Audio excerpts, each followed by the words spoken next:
now for our final contestant, we have Ben Gardner, a second-year student at the Sauder School of Business.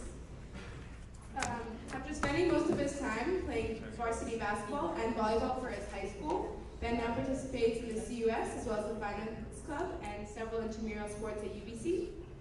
As well, public speaking has remained a passion in his life after he started reading in church as a kid. Let's welcome Ben.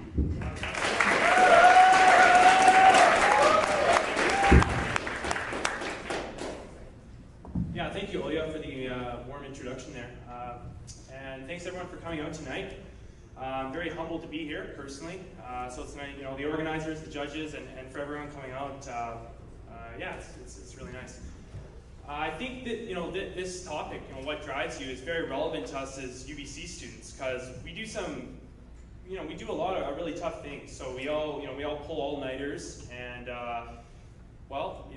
we all know what the school grind is all about. So I guess, of course, the question, what drives me or what drives us is relevant. And I guess I wanted to look a bit at some of the reflection that I've done in the past that's really helped me define what my long-term goals are. And so I'm honestly no expert on motivation, but I wanted to share a few ideas I had today, 3 anecdotes in particular, 3 anecdotal scenarios that I keep in my back pocket that have to do with longer-term motivation. And going beyond just what sort of motivates us on a day-to-day basis. And so the first story I want to share has to do with this. So I'll set the stage. So there's 3 workers, and they're building this wall. They're laying bricks and mortar. And a man walks by these 3 workers, and he asks the same question to all 3 of them, the exact identical question. And it's just, what is your purpose? It's very simple. And so the first worker, the first bricklayer, he says, oh, well, my purpose is to build this wall, to lay these bricks. That's what I'm doing. He asks the same exact question to the second worker. And the second worker, when asked, what is your purpose, he says, well, I'm feeding my family. I have a wife and 2 daughters that I'm providing for. And when asked the same exact question, the last worker responds by saying, well, I'm building a glorious temple for my community. It's been my life goal to build this space where people can share and grow spiritually, mentally, physically, and that's my purpose here. And of course, they're all doing the same thing. They're laying bricks and mortar. They're building this wall. We don't know what they're building. And I think for me, it's been a big part of my life recently, just ever since I came into university, to try and figure out, well, as students, let's face it, on a day-to-day basis, what really drives us, getting out of bed in the morning, going to class, that's kind of the first level, and then we have, a little deeper motivations, so for a lot of us, passing our classes, graduating, that type of thing. And I think what's often left out is these longer-term motivations, and these more deep, intrinsic motivations that drive us more in tune with our inner values, our core values, and our inner self. And so I guess that's why I wanted to focus on that solely today, and to share another 2 anecdotes that I've kind of used periodically just recently in my life to try and figure out what it is that drives me. And so I'm hoping that these things might give any of you maybe an idea, if I'm lucky, on what some of these longer-term motivations are in your own life.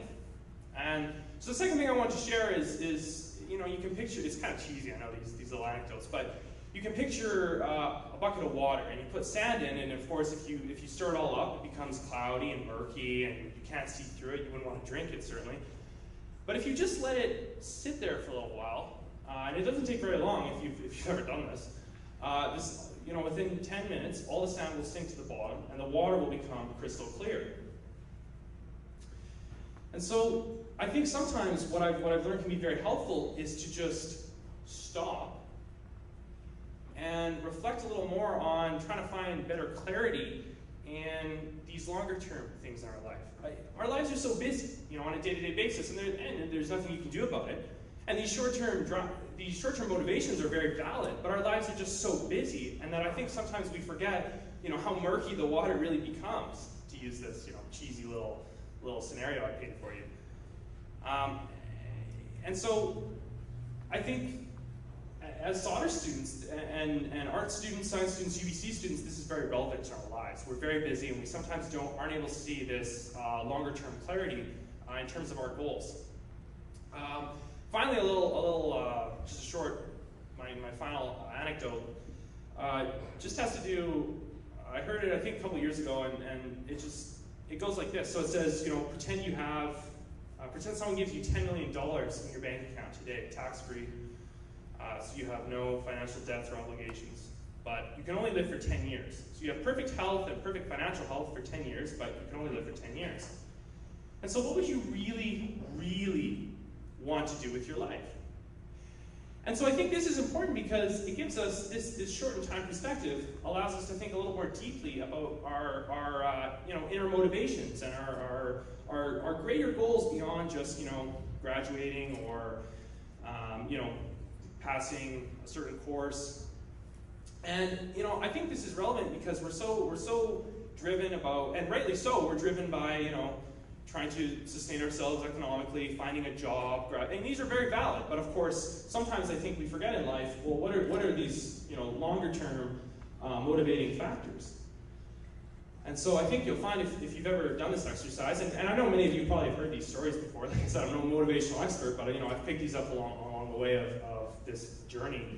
And I think it's really powerful if you just stop and think, well, yeah, what would I do if I only had, say, 5 years to live or 10 years to live, and I didn't have to worry about, finding a particular job, or, because a lot of us, let's face it, solder, we know this, come on. We focus a lot on finding a good job, finding money to sustain us for our lives, and it's about this cloudiness in the water.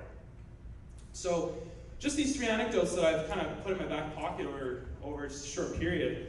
And I was talking to my mom on the phone before this, and she said, well, yeah, she's about to retire, and she said, I do something similar.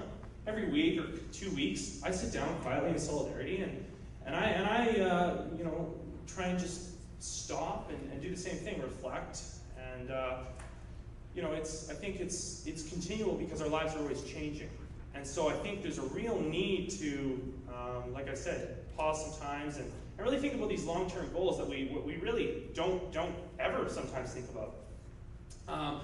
And finally, just to wrap it up, I think that because our lives are just ever changing. Every 2 weeks something hits me in the face. Yeah, literally sometimes. Or I asked someone out and they rejected me, and it sucks. But you keep thank you.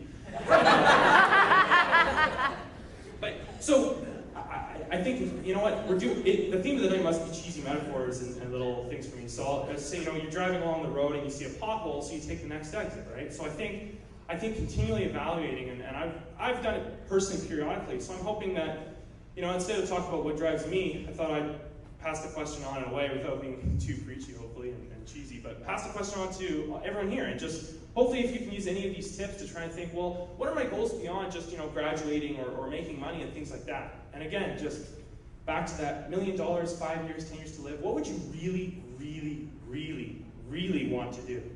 And that's really all I had to say. Just once again, thanks to all the speakers. It was great listening to you guys, and I look forward to the improv. Thank you.